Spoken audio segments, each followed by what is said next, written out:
Assalamualaikum warahmatullahi wabarakatuh. Hai semuanya, apa kabar? Kembali lagi bersama Ibu di mata pelajaran ilmu pengetahuan alam.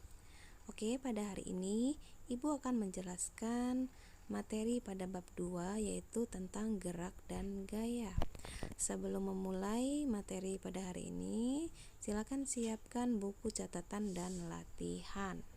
Oke, kita mulai ya. Nah, untuk pertama, Ibu akan menjelaskan tentang gerak. Apa sih gerak itu? Gerak merupakan perpindahan suatu benda dari satu posisi ke posisi lainnya. Nah, oleh karena itu, gerak selalu dikaitkan dengan titik acuan. Jadi, suatu benda dikatakan bergerak apabila mengalami perpindahan dari satu posisi ke posisi lainnya terhadap titik acuan. Nah, pada materi bab 2 ini kita akan bahas geraknya, yaitu gerak lurus. Apa sih gerak lurus itu? Gerak lurus merupakan gerak benda yang melalui lintasan lurus. Oke, gerak lurus itu di dalam gerak lurus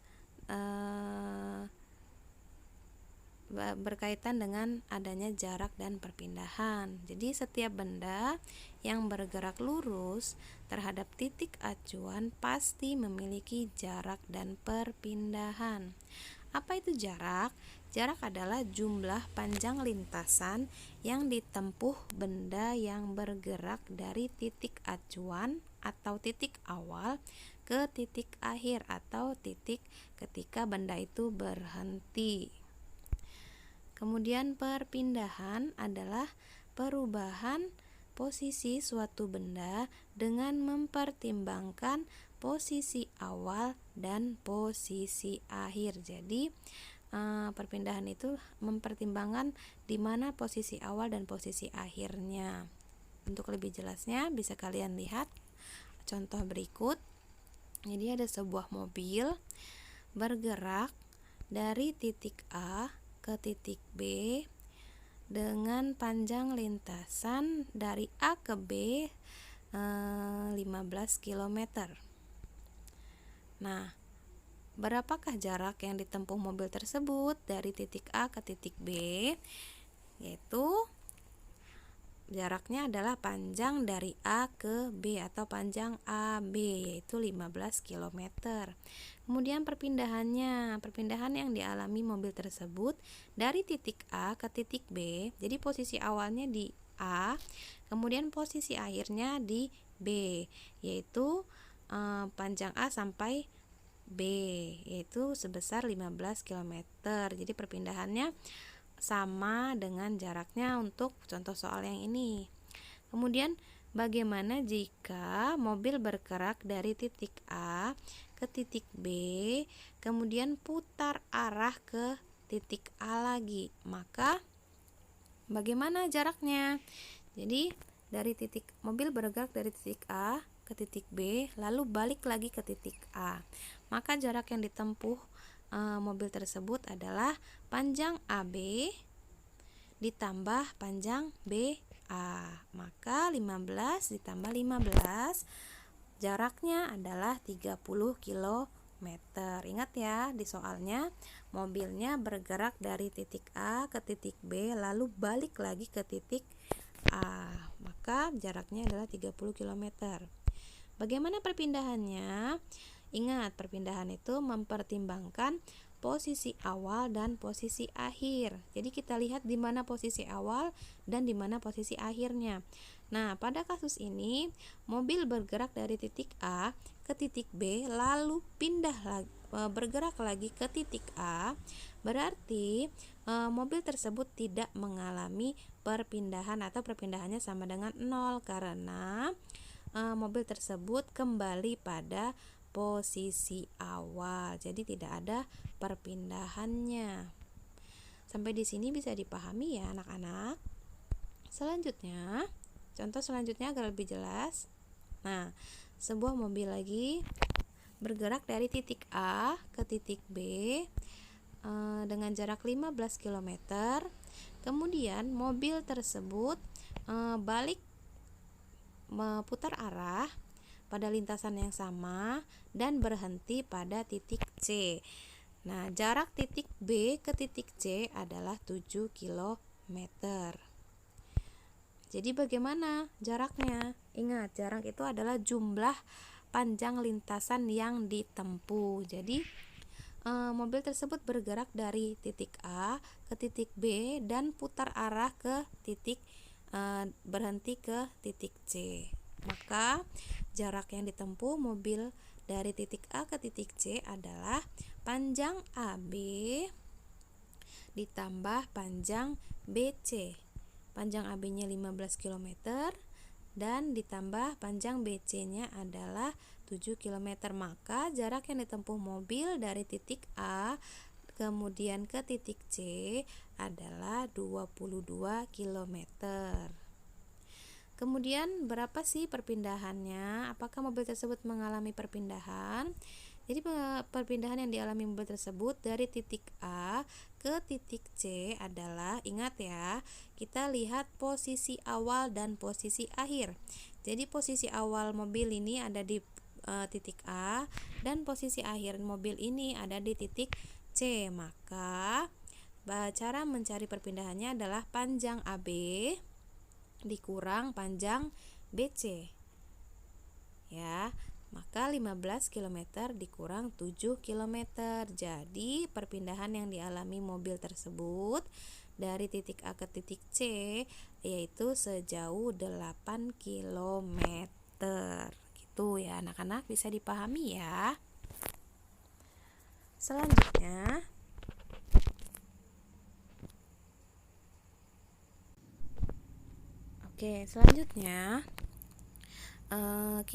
jarak itu merupakan besaran skalar atau memiliki nilai dan satuan.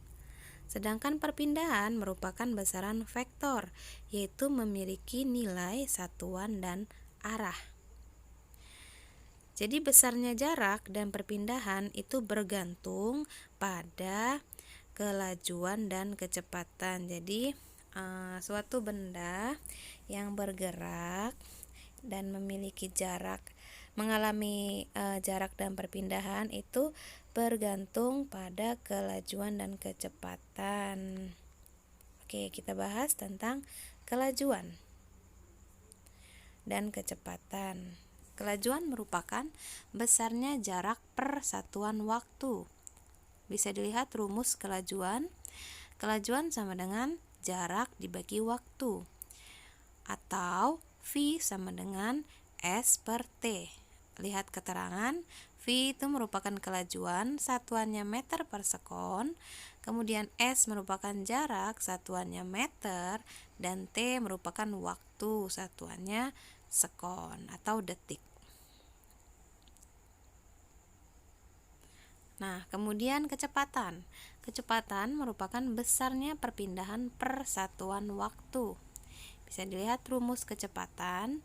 Kecepatan sama dengan perpindahan dibagi waktu, atau bisa juga ditulis sebagai V sama dengan S per T. Lihat keterangan, V dalam kecepatan ini merupakan kecepatan, satuannya meter per sekon.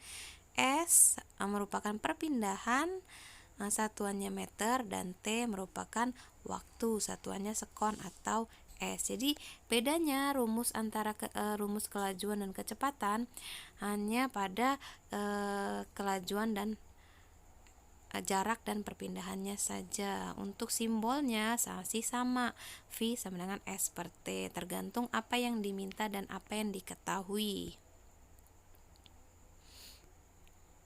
Contoh soal. Jadi misalkan Ika berjalan ke arah utara sejauh 40 meter selama 7 sekon. Kemudian berbalik arah ke selatan sejauh 20 meter selama 3 sekon. Tentukan kelajuan dan kecepatan yang ditempuh Ika. Oke, kita jawab ya. Diketahui jarak. Jadi jaraknya ke utara 40, kemudian balik ke selatan 20. Berarti jaraknya kita tambahkan ya. Panjang lintasannya 40 ditambah 20 meter sama dengan 60 meter. Jadi jaraknya adalah 60 meter. Kemudian waktunya ketika Ika berjalan ke utara itu waktu yang dibutuhkan 7 sekon. Kemudian ditambah ketika Ika berbalik ke arah selatan, waktunya selama 3 sekon. Jadi waktunya adalah 10 sekon. Kemudian perpindahannya, karena perpindahan itu kita memperhitungkan posisi awal dan posisi akhir, maka perpindahannya adalah 40 dikurang 20 meter ya, karena si Ika ini dia berjalan berbalik arah, maka 40 dikurangi 20 meter, maka perpindahannya adalah 20 meter. Kemudian kita jawab bagaimana besar kelajuannya dengan menggunakan rumus yang Ibu beri tadi. Kelajuan sama dengan jarak per waktu. Jarak sudah diketahui, jaraknya 60 dibagi waktunya 10 sama dengan 6 meter per sekon. Itu untuk kelajuannya. Sedangkan kecepatannya adalah perpindahan dibagi waktu. Perpindahannya sebesar 20 meter, sedangkan waktunya 10 sekon, maka kecepatannya adalah 2 meter per sekon. Begitu ya anak-anak. Jadi untuk mengetahui kelajuan dan kecepatan, kalian harus tahu dulu jarak dan perpindahannya.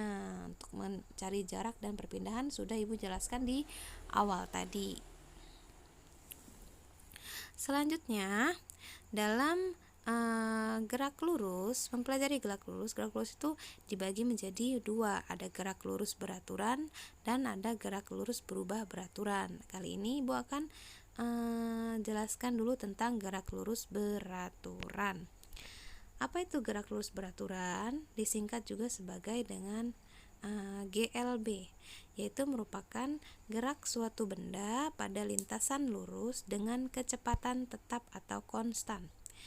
Bisa dilihat rumusnya untuk gerak lurus beraturan atau GLB, yaitu S sama dengan V dikali T, atau V sama dengan S dibagi T, atau T sama dengan S per V. Nah, pada keterangannya V itu merupakan kelajuan, S merupakan jarak, dan T merupakan waktu.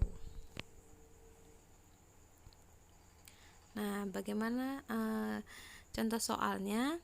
Jadi, sebuah mobil bergerak dengan kelajuan 60 meter per sekon selama 30 sekon. Berapakah jarak yang ditempuh mobil tersebut? Jadi, yang ditanya pada soal ini adalah jaraknya. Kita tulis dulu diketahuinya. Diketahui V atau kelajuannya sama dengan 60 meter per sekon. Kemudian T atau waktunya 30 sekon. Yang ditanya apa? Yang ditanya adalah jarak. Jarak itu apa simbolnya? S. Maka kita jawab S pakai rumus yang S sama dengan V dikali T. Maka S sama dengan V dikali T.